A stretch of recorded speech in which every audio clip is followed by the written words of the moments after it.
హైదరాబాద్కు సెంట్రల్ యూనివర్సిటీకి సంబంధించిన స్థలము ప్రభుత్వాన్ని అని అంటున్నారు కదా, నేను ఒప్పుకుంటా. ప్రభుత్వ స్థలాలు ఇప్పుడు అటవీ ప్రాంతాలైనా అన్నిటిని అమ్మేస్తారా? అంటే జీవజాతి వృక్షజాతి జాతి సంపద ఏది ఉండద్దా? సహజంగా ఏర్పడిన అటవీ సంపద ఏది ఉండద్దా? అది రాష్ట్ర ప్రభుత్వానికి చెందిందైతే ఇలాంటి చర్యలు చేపట్టడం వల్ల ఎలాంటి దుష్ప్రభావాలు ఏర్పడతాయని కనీస ఇంగిత జ్ఞానమైన ఉందా మీకు? ఎన్ని రకాలైన మార్పులు చేర్పులు ఏర్పడతాయి? కనీసం ఆక్సిజన్ కొనుక్కోవడానికి కూడా అమౌంట్ తీసుకునే పైసలు పెట్టే పరిస్థితి వస్తుంది.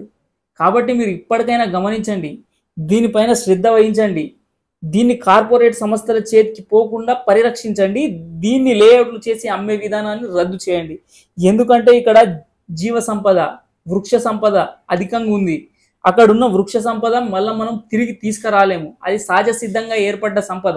కాబట్టి మీరు ఇప్పటికైనా స్పందించి దీన్ని మాత్రం హరింపజేస్తే ప్రభావం అనేది వేరే విధంగా ఉంటుంది, మీరు ఊహించలేరు. ఎందుకంటే దీనివల్ల జరిగే పరిణామాలు ఏ విధంగా ఉంటాయంటే మనం చెప్పడానికి కూడా, ఎందుకంటే చాలా రకాల దుష్ప్రభావాలు ఏర్పడతాయి. నేను చెప్పిన కదా, గ్రీన్ హౌస్ ఎఫెక్ట్ కానీ, ఆమ్ల వర్షాలు, భూతాపం వేడెక్కి అనేక రకాలైన సమస్యలు అనేవి కావడం అనేది జరుగుతుంది. కాబట్టి రేవంత్ రెడ్డి గారికి నేను తెలియజేసేది ఏంటంటే